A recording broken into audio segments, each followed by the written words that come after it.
He had never walked.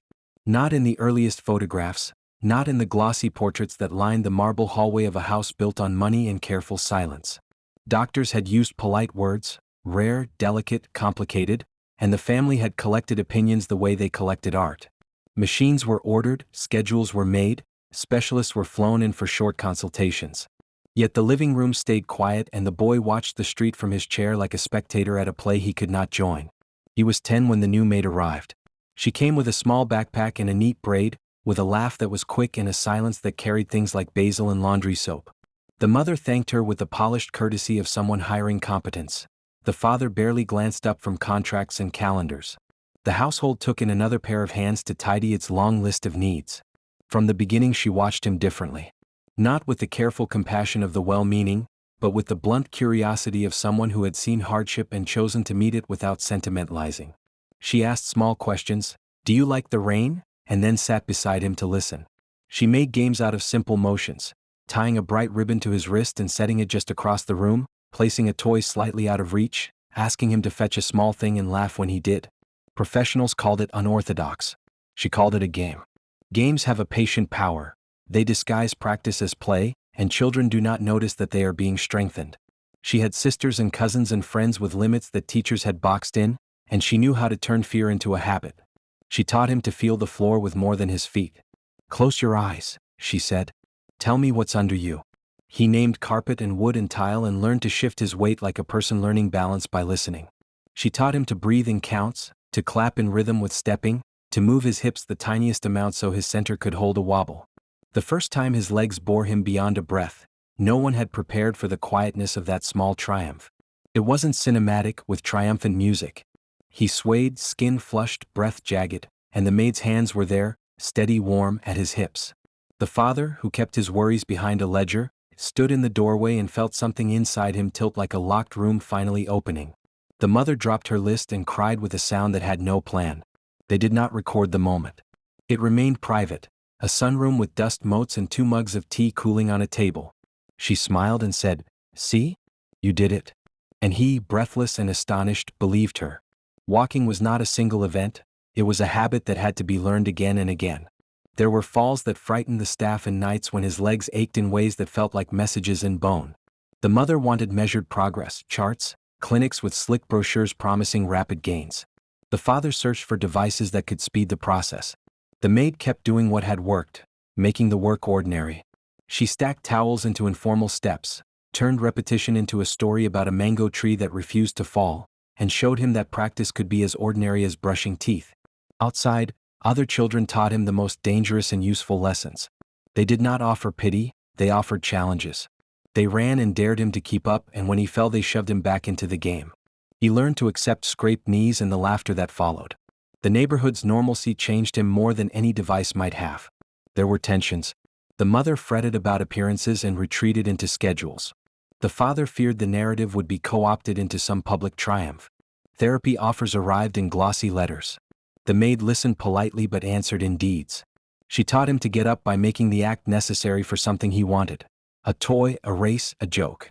She made movement a tool for living, not merely an item on a list. She had a past that only the kitchen knew.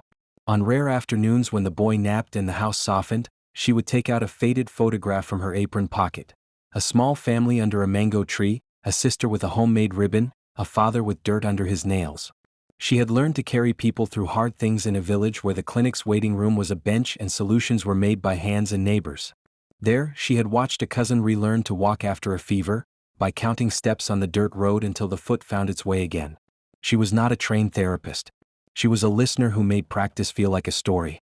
She invented obstacles, a line of cushions to step over, a string tied low for him to duck under so his balance would adjust, a puppet show that required him to stand to pull a string. She turned repetition into ritual, and ritual into something he could look forward to. Sometimes she would tell him the story of the mango tree that refused to fall. Sometimes she would ask him to imagine that each step made the tree stronger. There were setbacks. A week of fevers would erase progress and leave the house brittle with worry. One winter, a harsh cough kept him in bed for days. The mother's patience frayed and then rebuilt. The father, who had always thought of help as a purchase, found himself sitting in the corridor after a late-night call from a nurse and listening to the distant sound of the maid humming. He began to understand that some investments do not show in ledgers. Time given, attention paid, presence kept. Neighbors began to notice changes. A boy who had watched from a window now running clumsily to catch a kite. A child who sometimes lost his balance in the middle of a street now climbing the low wall and jumping down with an ordinary flinch. Children invited him into their simple, ruthless games, and the boy learned how to tumble and get up without an audience of alarms. That ordinary toughness, joined with the maid's quiet practice, made a new confidence bloom. Once he could move confidently, the small rebellions began. He refused custom wheelchairs at times and preferred a regular bike. He learned to tie sports shoes in secret and kept a scuffed pair of sneakers under his bed like a hidden treasure. He learned to enter a room without anyone announcing him and to sit with friends on the curb just like anyone else. One summer evening, when the light had the wet gold of late days and the house smelled of cut grass, he walked the length of the driveway without support. He laughed in bursts, astonished by his own feat, and when he reached the gate he flung himself at the maid's knees and clung, an expression of gratitude that had no words. Staff later described it as ordinary and extraordinary at once, a gesture without ceremony that carried the weight of months of patient work. The maid refused headlines. She would point at him and say simply, "He did it." She kept a small coin from home in her pocket and wore the same old shirts. She accepted no awards. What mattered to her was the child's steady progress. Years later, the boy, taller with a smattering of scars and the quick jokes of someone who'd learned to fall, would bring friends home. He would point to the woman in the kitchen, humming and mending, and tell the story in a laugh that had the shape of respect rather than spectacle. He would explain that he had not been fixed by anything dramatic. He had been taught to believe his legs were tools, and then given reasons to use them. The parents changed too in ways that were slow and awkward. The mother learned to let the boy make mistakes without turning them into projects. The father sat in the sunroom one evening and watched a child who had once been watched learn to run after a ball. His spreadsheets lay forgotten. The house itself softened. Laughter replaced some of the careful silence. Time stretched and the house softened. The boy's gratitude never became a ceremony.